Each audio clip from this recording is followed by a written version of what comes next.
Next, we move on to Theme 3, Recorded Civilization, Exchanged Value, the Development of the Biblical Era through Writing and Coinage. Let us first explore the world of writing. First, we have the papyrus. Crafted from the stems of reeds growing along the Nile River in Egypt, this ancient material is the very origin of the English word, paper. The papyrus fragments displayed before you are believed to have originally formed a single document, which separated into several pieces over time. The Greek writing remains relatively clear, vividly conveying traces of the written culture of that era.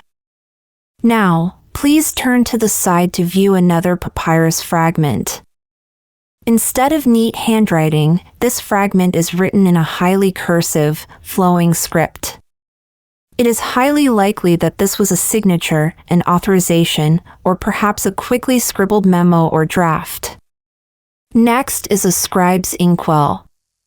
It is a bronze inkwell that scribes in the medieval Islamic world carried at their waists approximately 800 years ago.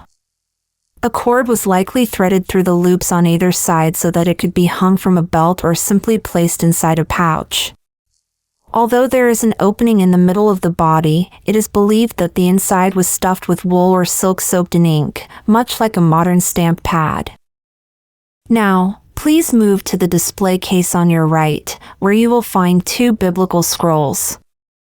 The parchment scroll on the left is a Torah scroll that was used in a synagogue in Palestine.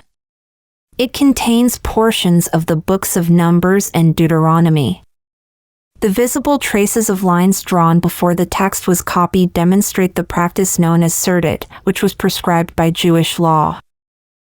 This scroll bears another significant mark. The scorch marks you see are traces of damage from a fire when the synagogue was destroyed during the 1948 Israeli War of Independence. These marks bear witness to the faith of those who sought to protect the Word of God even in the midst of war. The cowhide scroll on the right contains the Book of Esther. It was preserved for about 300 years by a Jewish family in Yemen and bears witness to faith that protected the Word despite forced exile and persecution. The Book of Esther tells the story of how Queen Esther wisely thwarted Haman's plot to annihilate the Jewish people. To this day, Jewish communities read this scroll aloud in their synagogues every year during the Feast of Purim and share the joy of deliverance from oppression.